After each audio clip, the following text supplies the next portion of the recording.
So guys आपको एक बारी फिर से स्वागत है हमारे डेली रेसलिंग एपिसोड में। और आज चीजें शुरू कर लेते हैं आपके उस सवाल से जो आपके मन में चल रहा था कि अगर सब कुछ ठीक ही था तो सोलो सिकोआ ने पॉल हेमन को बाहर का रास्ता कैसे दिखा दिया। सब ठीक ही तो चल रहा था। तो यार इसका सीधा सा रीजन ये है कि WWE ब्लड लाइन 2.0 को पूरी तरीके से हील दिखाना चाहती थी, और क्योंकि पॉल हेमन रोमन रेंज के साथ थे तो पॉल हेमन को कहीं ना कहीं फेस वाला रिएक्शन मिला जा रहा था, इसलिए उन्हें बाहर करना पड़ा। और फिर सोलो भी यही चाहते थे कि पुरानी ब्लड लाइन का नामो निशान ही मिट जाए, और क्योंकि पॉल हेमन भी पुरानी ब्लड लाइन का ही पार्ट थे तो इसलिए सोलो ने उन्हें बाहर का रास्ता दिखा दिया। और फिर एक लास्ट रीजन काफी ऑब्वियस सा है कि सोलो पॉल हेमन को जरा भी पसंद नहीं करते थे और ना पॉल हेमन सोलो को पसंद करते थे। कुत्ते की तरह ट्रीट हो रहे थे वहाँ पे पॉल हेमन, और इसलिए पॉल हेमन उनके साथ रुकना भी नहीं चाहते थे। तो इसलिए WWE ने पॉल हेमन को ब्लड लाइन से बाहर ही निकलवा दिया कि भाई सबका भला हो जाएगा। एंड होप आपको आपकी बात का जवाब मिल भी गया होगा कि क्यों पॉल हेमन नई ब्लड लाइन के साथ नहीं है। बाकी आप चैनल को प्लीज लाइक एंड सब्सक्राइब कर दो एंड वीडियो को एंड तक पूरा देखना। एंड नाउ आप देख रहे हैं रेसलमैनिक्स और सब्सक्राइब करना तो बनता है। वेल गाइस अब ऐसा लगने लगा है कि ड्रू मैकिंटायर और सीएम पंक की राइवलरी धीरे धीरे दूसरी बाउंड्रीज भी तोड़ने लगी है, क्योंकि अभी आपको मैंने बताया था कुछ टाइम पहले कि कैसे सीएम पंक ने पैराडाइम एजेंसी को साइन कर लिया है, और अब उन्हीं के पीछे जाते जाते ड्रू मैकिंटायर ने भी सेम एजेंसी को साइन कर लिया अभी हाल ही में, मतलब 1-2 दिन पहले। उम्मीद करते हैं कि एटलीस्ट यहाँ तो वो टैलेंट रिप्रेजेंट करेंगे, लड़ाई बिल्कुल नहीं करेंगे। But the bottom line is कि ड्रू मैकिंटायर अब एक पैराडाइम एजेंसी का पार्ट बन चुके हैं। अब देखते हैं वो किस तरीके से अपना पार्ट प्ले करेंगे सीएम पंक के साथ। नेक्स्ट यार देखो, मैकिंटायर वर्सेस सीएम पंक तक तो समझ आता है, ये चीजें सेंस भी बनाती हैं क्योंकि राइवलरी उन्हीं की तो थी। और फिर समर स्लैम में इन्हीं का एक 1-on-1 मैच हमें देखने को भी मिल जाएगा between punk and McIntyre. But पता नहीं क्यों जब से सेथ एंड पंक का सेगमेंट हुआ है ना लास्ट मंडे नाइट रॉ पर, तब से एक न्यूज मार्केट में उछल रही है कि हो सकता है हमें सिंगल्स मैच नहीं बल्कि ट्रिपल थ्रेट मैच देखने को मिल जाए summer slam, which is McIntyre punk versus Rollins. देखो यार सुनने में ये काफी एक्साइटिंग लगता है, बट टू बी ऑनेस्ट ये सेंस नहीं बना रहा। ये मैच अगर चैंपियनशिप के लिए होता तो चीजें समझ आती, नंबर 1 कंटेंडरशिप के लिए होता तब भी ठीक था। बट यार सिंपल मैच वो भी ट्रिपल थ्रेट और इन तीनों के बीच में, भाई बात कुछ जम नहीं रही। एंड अगर इन केस वो मैच सेथ रॉलिंस जीत जाते हैं तो फिर पंक एंड ड्रू का पॉइंट ही क्या रहा, वो तो फालतू में लड़ते रहे और सेथ जीत के चले गए। So we do not think so कि ऐसा कुछ होने भी वाला है। बाकी आप कमेंट करके जरूर बताना कि अगर ये ट्रिपल थ्रेट सिचुएशन में चीजें हो जाती हैं तो आपको इस चीज के लिए क्या कहना होगा, वो भी तब जब टाइटल भी ऑन द लाइन नहीं है। कमेंट जरूर कर देना, और आपका बेस्ट कमेंट मैं हमेशा की तरह पिन भी कर दूंगा। तो अभी ही चालू हो जाओ। इसके बाद अगर आपको जरा भी डाउट था कि वेयर इज अलेक्सा ब्लिस, वो आएंगी भी कि नहीं, तो आपके नैन उनको तरस रहे थे ना देखने के लिए, तो चलो मैं आपको एक खुशखबरी दे देता हूँ कि खुद अलेक्सा ब्लिस ने अपनी अपडेट दे दी कि वो क्या करने वाली है। तो अभी हाल ही में उन्होंने अपने इंस्टा पर एक पोस्ट डाल दी जहाँ पर वो एक बैक फ्लिप करते हुए नजर आई।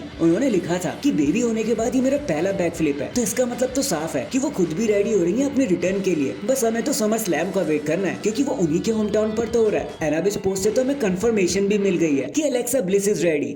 #All the best Alexa bliss. In the end अगर आपको जिमी ऊसो को देखना है और उनको देखने की खुजली मच रही है एंड सोच रहे हो कि आखिर वो कब वापस आने वाले हैं, तो चलो एक खुशखबरी और आपको दे देता हूँ, क्योंकि जिमी ऊसो अब अपना रिटर्न करने के लिए एकदम क्लियर कर दिए गए और कुछ हफ्तों बाद आप उनका रिटर्न देख भी लोगे, वो भी समर स्लैम से पहले। अगर चीजें चेंज होती हैं तो ज्यादा से ज्यादा सितंबर का मिड वीक लग जाएगा, तब तक तो आपको जरूर जिमी ऊसो देखने को मिल जाएंगे, इसकी गारंटी हम आपको दे देते हैं। So that is it guys, अभी के लिए तो बस इतना ही। आप मुझे बताना अगर सच में बिना टाइटल का मैच होता सीएम पंक, सेथ रॉलिंस और ड्रू मैकिंटायर के बीच में, तो आपका इसके बारे में क्या टेक होगा, कमेंट करके जरूर बताना। एंड चैनल पर नया है तो चैनल को जल्दी से लाइक एंड सब्सक्राइब कर दो। बाकी मैं मिलता हूँ आपसे किसी और अपडेट के साथ, तब तक के लिए अपना ख्याल रखें और खुश रहें।